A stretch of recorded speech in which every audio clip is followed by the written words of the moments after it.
오늘 새벽 메릴랜드주 볼티모어 항에서 대형 교량의 컨테이너선이 충돌했습니다. 교량은 충돌 직후 20초 만에 붕괴됐고 차량 여러 대가 강물로 추락했습니다. 어제 저녁 뉴욕 지하철에서 또 묻지마 밀치기 사건이 발생해 40대 남성이 사망했습니다. 맨하탄 혼잡 통행료 요금안이 내일 표결을 통해 확정됩니다.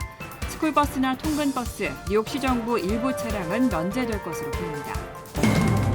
뉴저지 최대 한인타운인 팰리세이드팍 시의원 예비선거에 한인 후보들이 대거 출마해 관심이 집중되고 있습니다.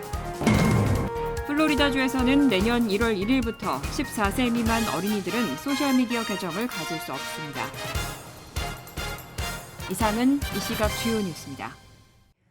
시청자 여러분 안녕하십니까? KBN 뉴스입니다.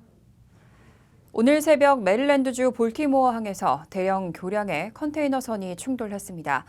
교량은 충돌 직후 20초 만에 붕괴됐고 차량 여러 대가 강물로 추락했습니다. 당국은 실종자를 수색하는 한편 구조 작업을 진행 중입니다. 오늘 오전 1시 27분께 볼티모어의 항만을 가로지르는 다리인 프랜시스 스캇 키 브리지의 교각에 대형 화물선 한 대가 충돌했습니다. 이 충돌로 교량이 가운데 부분을 시작으로 순식간에 무너져 내렸고 다리 위 고속도로를 지나던 차량 여러 대가 아래 강물로 추락했습니다.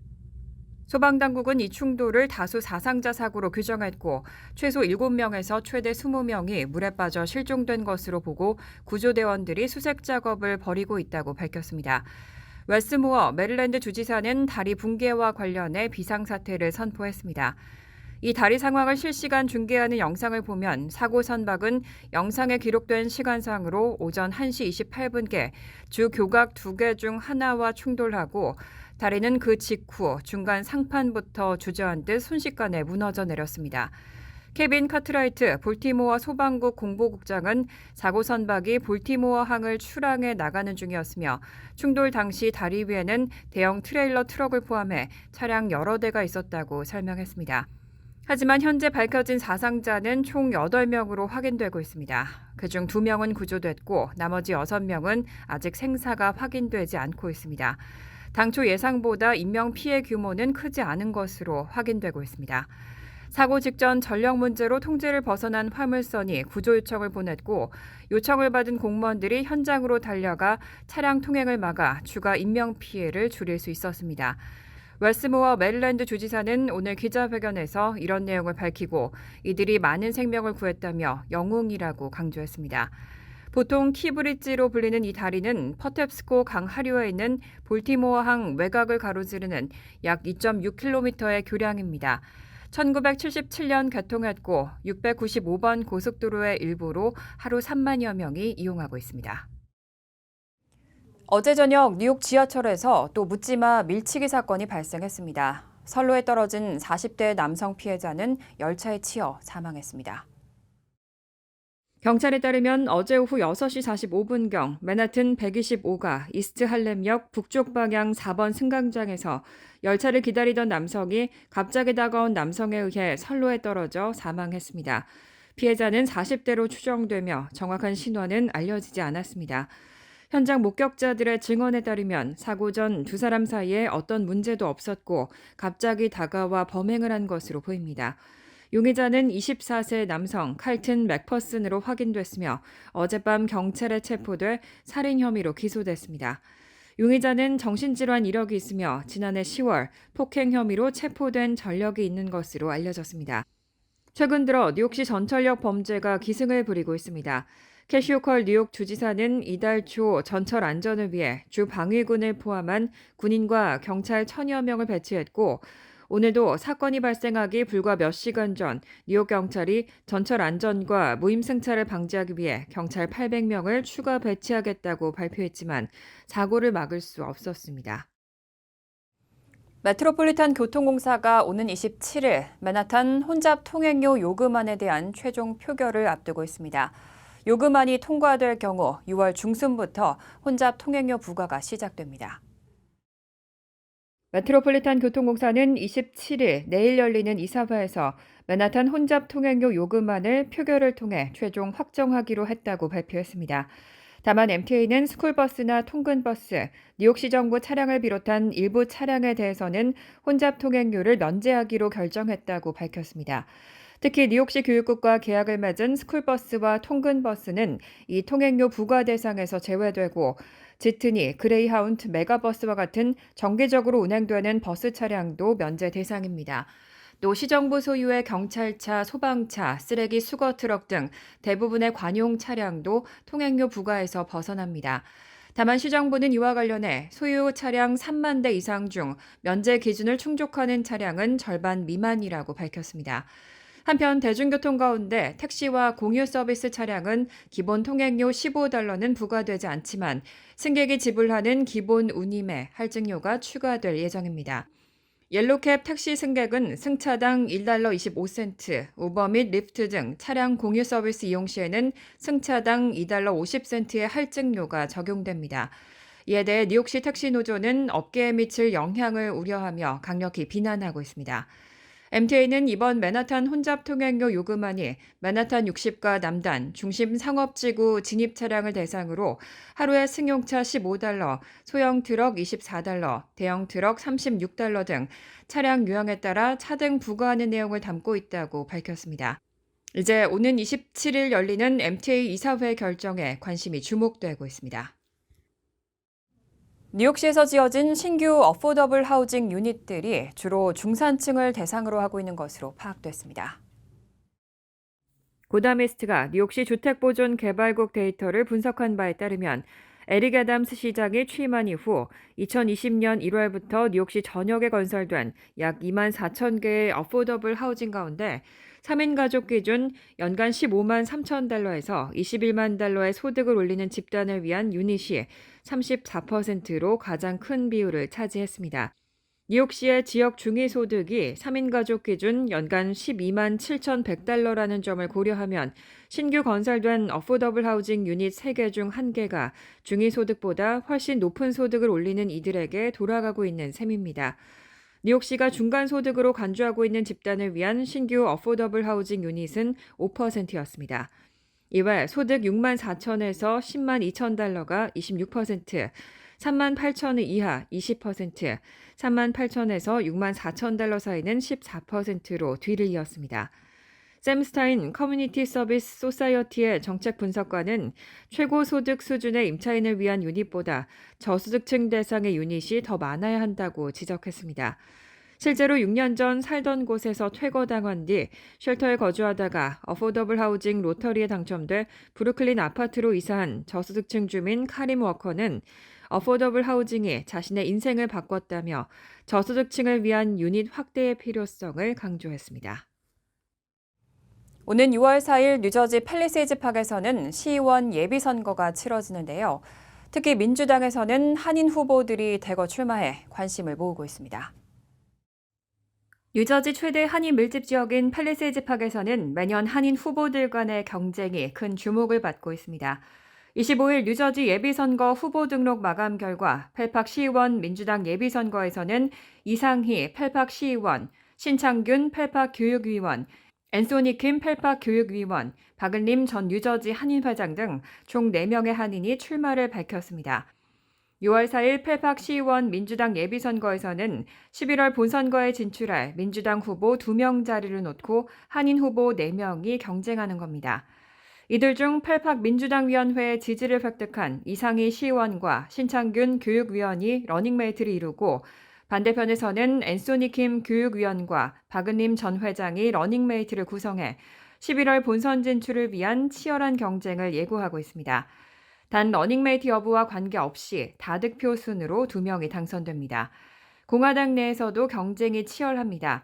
스테파니 장 현 시의원은 내리스 파포터 후보와 한 팀을 이뤄 재선에 도전합니다. 여기에 맞서 하워드 도노반 등 타민족 후보 2명도 예비선거 후보에 이름을 올렸습니다. 예비선거를 통해 각 당에서 선발된 승자들은 오늘 11월 3일 본선에서 맞붙게 됩니다. 플로리다주에서는 내년 1월 1일부터 14세 미만 어린이들은 소셜미디어 계정을 가질 수 없습니다.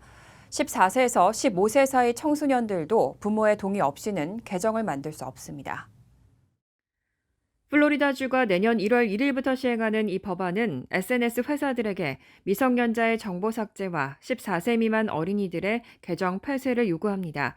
플랫폼은 또 14세에서 15세 사이 어린이들이 부모의 명시적인 동의 없이는 소셜미디어 계정을 만들 수 없도록 제한합니다.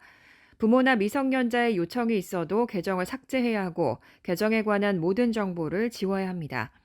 론 디샌티스 플로리다 주지사는 하루 종일 디지털 장치에 매몰되는 것이 어린이들의 건강한 성장을 위한 최선의 방법이 아니라며 법안 서명의 의미를 밝혔습니다. 이번 조치는 SNS를 많이 사용하는 청소년일수록 우울증과 정신건강 문제를 겪을 가능성이 높다는 연구 결과와 SNS 사용이 온라인 왕따 및 약탈자에게 취약할 수 있다는 지적에서 마련됐습니다. 플로리다주는 미국 내에서 이런 법안을 시행하는 첫 번째 주가 됐지만 유사한 법안이 다른 주에서도 발의된 바 있습니다.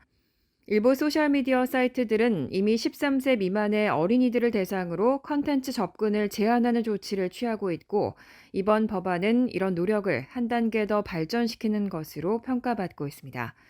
이번 법안의 시행으로 인해 미성년자 보호에 대한 사회적 관심이 높아지고 있으며 어린이와 청소년들의 안전한 디지털 환경 조성을 위한 논의가 계속될 것으로 보입니다. 비자와 마스터카드가 미국 내 가맹점들과의 오랜 법적 분쟁을 마무리하고 카드 수수료 인하에 합의했습니다. 카드 가맹점이 고객을 상대로 수수료가 낮은 카드를 사용하도록 유도하는 행위도 허용합니다. 카드 가맹점 측 법률 대리인은 어제 비자 마스터와 카드 수수료를 인하하는 데 합의를 이루고 연방 법원의 승인을 앞두고 있다고 밝혔습니다. 2005년부터 수수료를 둘러싼 이 분쟁은 가맹점들에게는 수수료 부담을, 카드사에게는 법적 대응의 부담을 안겨주며 20년 가까이 지속돼 왔습니다.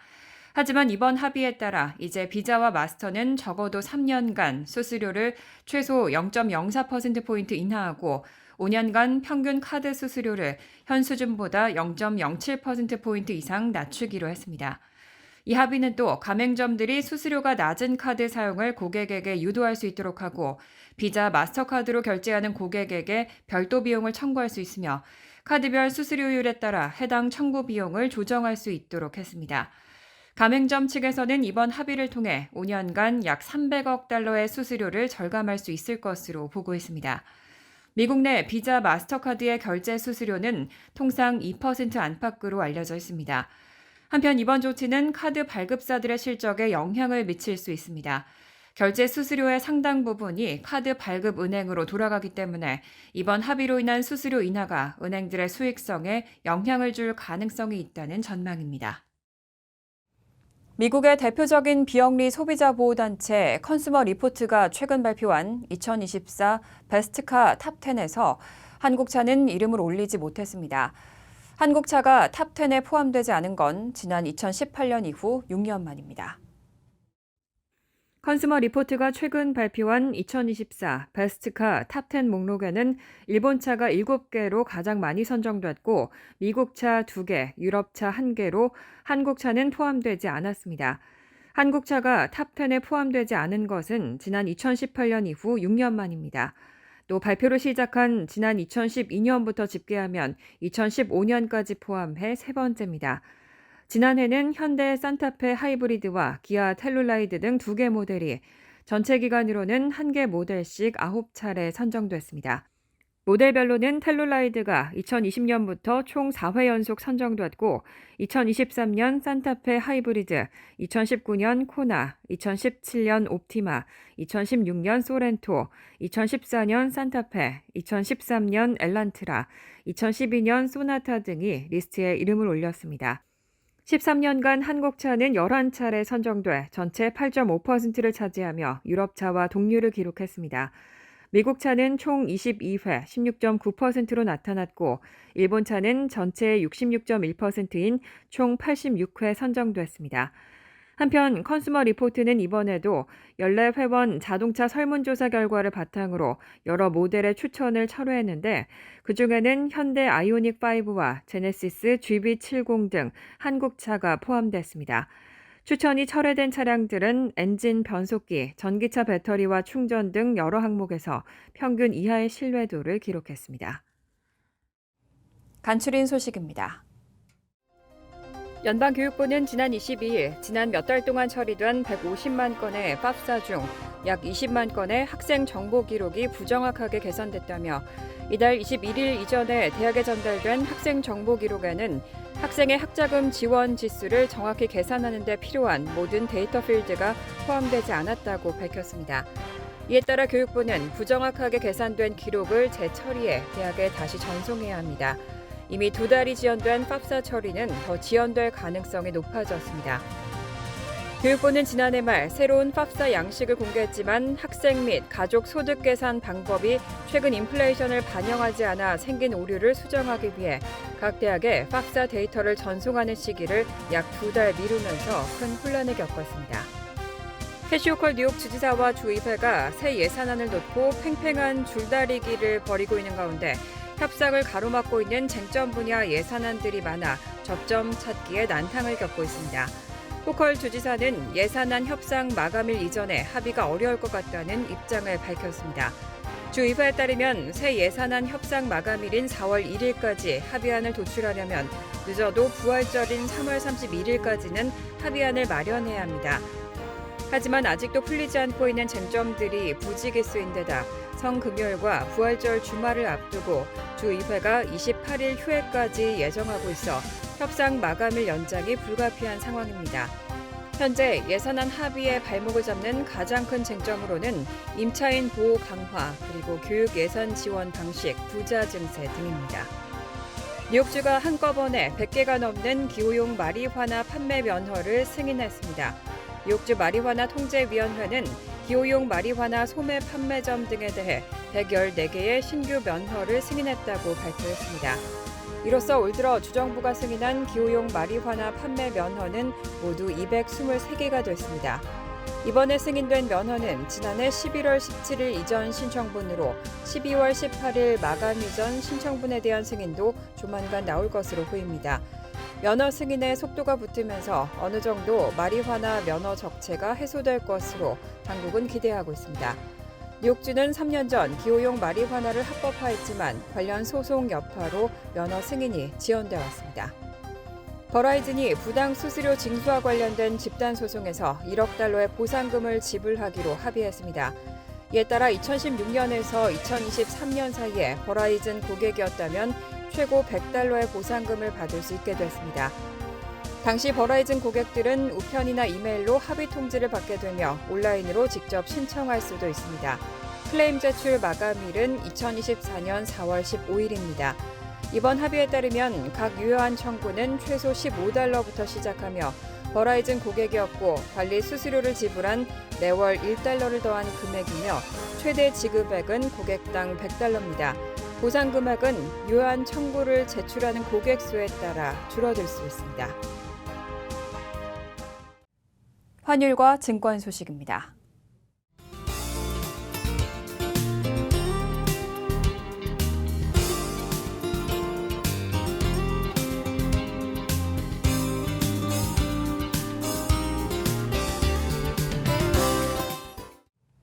이어서 날씨입니다. 수요일은 흐린 가운데 때때로 비가 내릴 가능성이 있습니다. 낮 최고 기온은 52도, 섭씨 11도, 밤 최저 기온은 46도, 섭씨 8도로 예상됩니다. 목요일도 비가 내리겠습니다. 금요일은 대체로 화창하겠습니다. 이상으로 KBN 뉴스를 마칩니다. KBN과 함께 즐거운 저녁 되시기 바랍니다.